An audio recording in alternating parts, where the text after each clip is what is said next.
Noong October 7, isang military helicopter ang papalanding sana sa isang village o kibbutz na malapit sa border ng Gaza upang sumaklolo sa mga sibilyang walang awang pinagbababaril ng mga miyembro ng Hamas nang biglang tinamaan ito ng anti-tank missile na ginamit ng kalabang Hamas fighters upang sila ay pabagsakin. Habang umuusok at gumigewang-gewang ang helicopter pababa sa lupa, ang akala ng mga kasapi ng Hamas ay tuluyan na itong babagsak at sasabog. Ngunit lingid sa kanilang kaalaman, isang determinadong piloto ang nagkokontrol nito at hindi niya hahayaang basta-basta na lang mamamatay ang 50 sundalong lulan ng kanyang helikopter upang makapaghiganti sa mga salbahing kalaban na walang awang pumaslang ng mga sibilyan.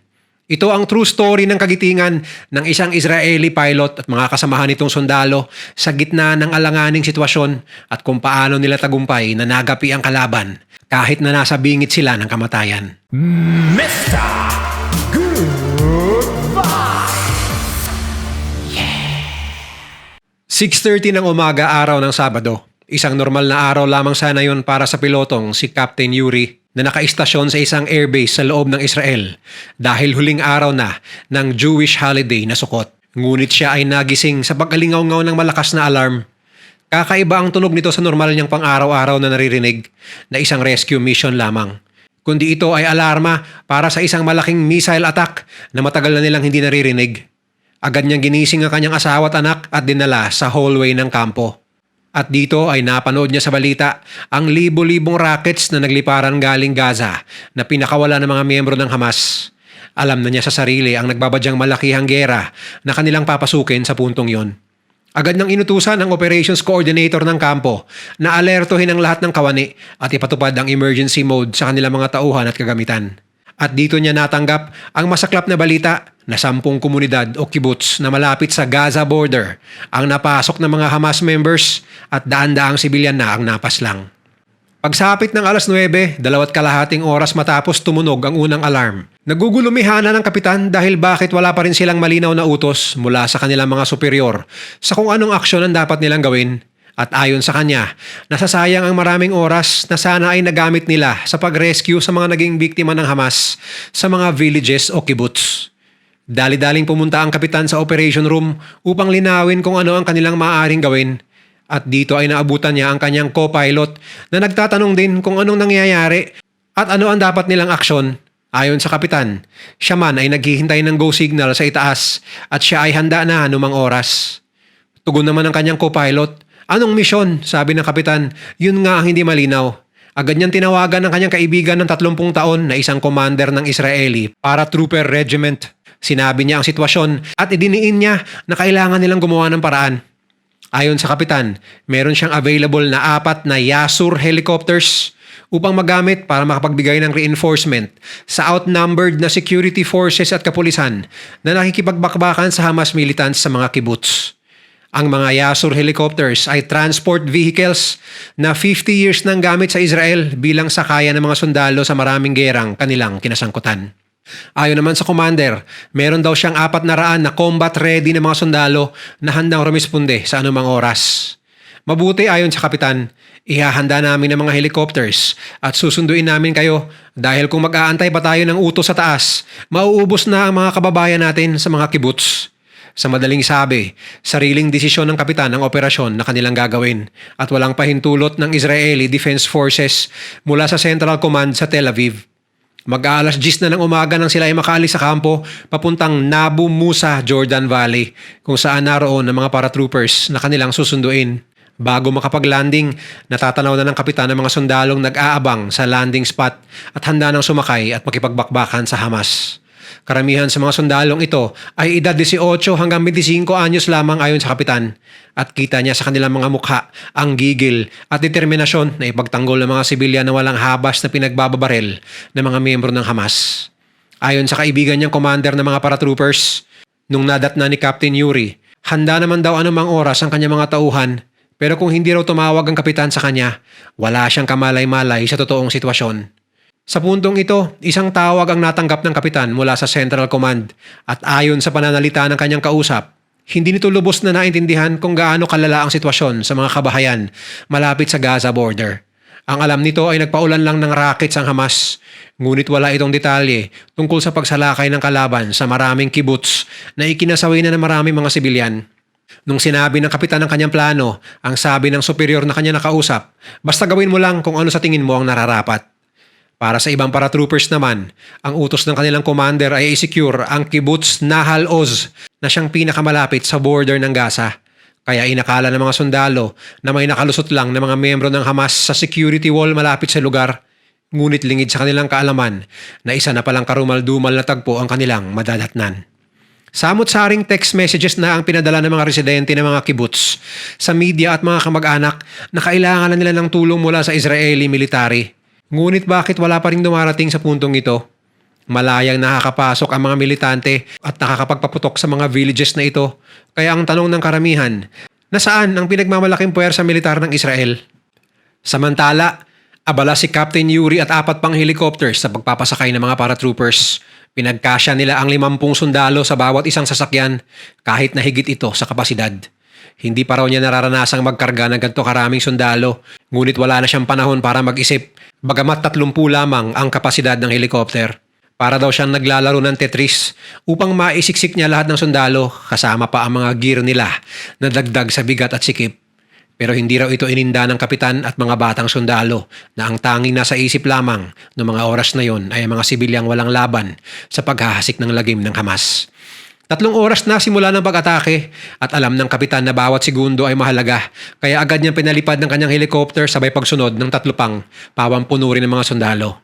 Ang una nilang target location ay ang Kibbutz Beit Kama, isang village na 15 kilometers lang ang layo mula sa border ng Gaza.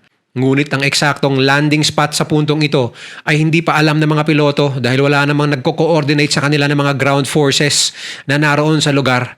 Kaya magdidesisyon na lang sila pagkarating roon. Sa gitna ng flight, tumawag muli ang kapitan sa kanyang mga superior upang magtanong ng sitwasyon sa kanilang paglalandingan. Wala raw itong maisagot na maayos at tugon raw nito ay we have no idea. Hindi malinaw ang impormasyon na aming natatanggap.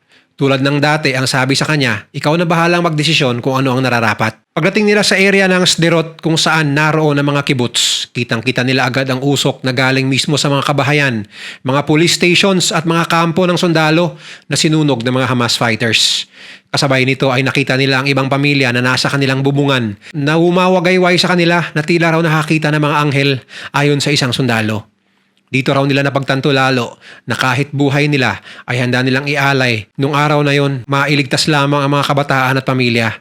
Bigla raw nawala ang lahat ng kanilang takot. Bagkus ay napalitan ito ng galit at gigil na bumaba na at pulbusin ng kalabang Hamas. Halos 100 metro bago ang destinasyon na kibbutz, nakakita ng isang bakanting landing spot si Captain Yuri. Ngunit may nakikita rin siyang mga nakamotor na Hamas fighters na malapit sa lugar. Ang masaklap, may dala itong mga rocket launchers at anti-tank missiles na maaari nilang gamitin upang mapabagsak ang helicopter. Alam ng kapitan na kailangan niya makapag-landing ng ligtas sa dami ng buhay ng mga sundalo na nakasalalay sa kanyang mga kamay. Bahagyang napatingin ng kapitan sa kanyang co-pilot at sinabing, naghihintay na ang Hamas sa atin, hindi ito maaari. Kailangan nating maghanap ng ibang mapaglandingan. At bigla niyang niliko ang helicopter pa kanan, papunta sa likurang bahagi ng kibbutz. Upang doon maglanding. Ngunit nagulat ang kapitan na may biglang sumabog sa kaliwang bahagi ng helicopter. Kasabay ang malakas nitong pagninig at dahan-dahang pagkawala ng kontrol. Tila nag-slow motion ang lahat para sa piloto. Isang makina ang nawala sa helicopter. Ito ay tama ng isang anti-tank missile na ginamit upang tayo ay pabagsakin, sabi niya sa kanyang co-pilot. Kasabay na rin ang pag-iingay ng warning signal ng helicopter. Sinusubukan niyang kontrolin ang sasakyan sa abot ng kanyang makakaya, ngunit pahirap ito ng pahirap sa bawat sandali. Pero sa likod ng kanyang isip, kailangan kayanin nila ito dahil kung hindi, 50 buhay ang malalagay sa panganib at mas marami pang buhay ang naghihintay ng tulong sa baba. Ramdam ng kapitan ang bigat ng responsibilidad ng mga oras na yon. Isang sundalo na pasahero ang nasugatan ayon sa report mula sa likod. Ngunit hindi natinag si Captain Yuri at mas naging focused pa sa gagawing mas komplikadong landing. Dahil bukod sa tinamong pagsabog, nag-aabang pa rin ang mga kalaban sa kanilang paglapag. Sinabihan na niya ang lahat na maghanda para sa isang crash landing nang bumilis ang pagbulusok ng helicopter pababa. Ngunit sa tila isang milagro, nakontrol ito ng kapitan sa mga huling sandali at smooth itong nakalapag sa isang sakahan sa may likuran ng village o kibbutz. Sa kanilang paglapag, alam ng lahat na kailangan nilang lisanin ng helicopter sa lalong madaling panahon dahil sa nakaambang pag-target muli ng kalaban gamit ang mga anti-tank rockets na bitbit na mga ito. Agad binuksan ng kapitan ang puwetang bahagi ng helicopter, sabay-sabay ng signal na lumabas lahat ng sundalo pagkababa ng rampa. Dahil dito, walang sinayang na oras at nagsitakbuhan palabas ang mga sundalo kasama ang isang kasamahan nilang sugatan sa unang pagsabog at nagsipagdapaan sa lupa ng makalayo ng bahagya sa sasakyang panghimpapawid. Sa kabila ng kaguluhan, isang sundalo ang na-stuck sa likurang bahagi ng helicopter dala ng pagkaipit ng kanyang gear. Buti na lang at binilikan siya ng isang aircraft mechanic upang tulungang makawala sa kanyang pagkaipit. The team is out! The team is out! Ang sigaw ng huling tauhan na lumabas sa helicopter sa radyo. Ngunit wala pang 10 segundo matapos makaalis ang huling sundalo at bago pa man mapalipad muli ni Captain Yuri ang helicopter, isang malakas na dagundong ang muling yumanig sa kabuuan ng sasakyan sabay ang pagsabog ng buong likurang bahagi nito mula sa isa na namang rocket strike galing sa kakahuyan na malapit sa lugar. Bahagyang umangat sa lupa ang helicopter dala ng pagsabog. Buti na lang, mabilis na nakatalon palabas ang kapitan at ang co-pilot nito na minor burns lamang ang natamo sa kanilang katawan. Buti na rin lang at nakalabas na agad ang mga sundalo, kung hindi, dagdag 50 buhay na naman ang naging biktima ng mga Hamas noong araw na yon. Bagamat sila ay nakaligtas, ilang dosenang Hamas fighters naman ang nag-aabang sa kanila at nagumpisa agad na magpaulan ng bala. Walang mapagtaguan ang lahat ng sundalo sa gitna ng patag na sakahan, kaya wala silang choice kundi ang dumapa sa lupa na walang kahit anong mapagtataguan.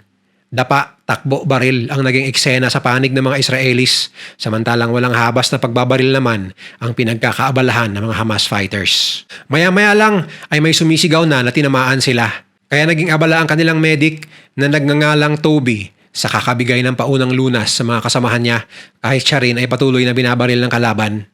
Buti na lang at agad nakapwesto at nakaresback ang mga snipers ng naturang grupo at isa-isa nilang na-neutralize ang mga Hamas kahit na ito ay nagtatago sa kakahuyan. Agad nag-regroup ang mga paratroopers kagaya na nakasanayan sa di mabilang nilang trainings. Naghiwa-hiwalay sila sa maliliit na grupo at sa loob ng 10 minutong walang humpay na palitan ng putok ay narating nila ang pwesto ng mga Hamas fighters at tuluyan nila itong nagapi. Ngunit umpisa pa lang ito ng kanilang misyon. Ang target nilang kibbutz o village ay may ilang metro pa ang distansya mula sa kanilang pinaglandingan na sakahan sa kabila ng isang highway. Sa makatuwid, may kalsada pa silang kailangan tawirin at bakod na kailangan malampasan bukod sa mga bala na nag-aabang galing sa kalaban na nasa loob ng kibbutz. Sa puntong ito, natanggap nila ang pagradyo ng Israeli Emergency Team sa gitna ng kibbutz na naipit at nakikipagputukan pa rin sa mga Hamas fighters simula pa nung umaga ng araw na yon. Walang sinayang na oras, agad nilang sinwip ang paligid ng kibbutz upang tugisin ang mga Hamas fighters na nagtatago pa rin sa mga kabahayan. Panakanakang encounters ang kanilang nadaanan at iilan pang mga Hamas fighters ang kanilang na-neutralize hanggang sa nasiguro nila na walang ni isang kalaban ang naiwang buhay. Yun nga lang, kasabay nito ay ang pagtambad sa kanila ng kalunos-lunos na sitwasyon sa loob ng mga kabahayan na dinaanan ng bagsik ng mga Hamas fighters. Mapabata, matanda, pati mga buntis at mga alagang hayop ay walang awang pinaslang ng mga miyembro ng Hamas. Dito ay nasalubong nila ang mga tumatakbong trabahante ng mga taga-Thailand at Nepal dahil farmland ang paligid ng kibbutz. Ang mga banyagang ito ay mga workers sa iba't ibang farm sa lugar at sinabing ang ilan nila mga kasamahan ay walang awang napas lang ng Hamas. 4 na sundalo at isang medic ang sumama sa isang worker at agad pumunta sa kanilang accommodation upang ma-check kung may naiwan pang buhay. Wasak-wasak na sa tadtad ng bala at pampasabog ang gusali na kanilang nadatnan. At doon ay nakita nila ang 10 patay na katawan ng mga foreign workers na kinatay na parang mga hayop habang nakapila. Bagamat naghihingalo, may 2 silang Thai workers na nakuha sa lugar na agad nilang dinala sa ospital. Tagumpay ring nakalapag ang 3 pang helicopter sa iba't ibang kibbutz malapit sa border na naging daan upang ma-rescue ang mga natitirang residente na naiwang nagtatago sa mga safe rooms ng kanilang mga bahay. Inaabot na ng gabi bago tuluyang mapalaya ang lahat ng sibilyan sa mga kibbutz mula sa kamay ng mga Hamas fighters. At dito pa lang nagkaroon ng pagkakataon na makatawag si Captain Yuri sa kanyang misis at mga anak na naiwan sa base na naging tahanan nilang pamilya. Sa kabuuan, umabot sa mahigit 1,400 na mga sibilyan, pulis at sundalo ang napatay ng Hamas sa unang araw pa lamang ng kanilang pag-atake. Mahigit 400 ang sugatan at mahigit 200 ang nakidnap at hanggang ngayon ay tinatago pa rin sa Gaza. Daan-daang Hamas fighters naman ang napatay sa bakbakan. Mas marami pa sana ang casualties kung hindi dahil sa mga taong tulad ni Captain Yuri na hindi na nag-antay ng utos ng kanilang mga opisyal at gumawa ng sariling inisyatiba na kumilos agad alang-alang sa mga inosenteng mamamayan na walang kalaban-laban sa bagsik ng puwersa ng mga Hamas fighters.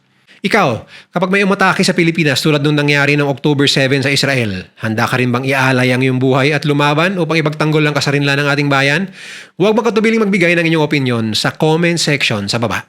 Kung nag-enjoy ka sa video na ito, i-share mo naman sa iba at mag-subscribe ka na rin. Huwag kalimutang panoorin yung mga videos na nasa kanan para lalo pang maubos ang oras mo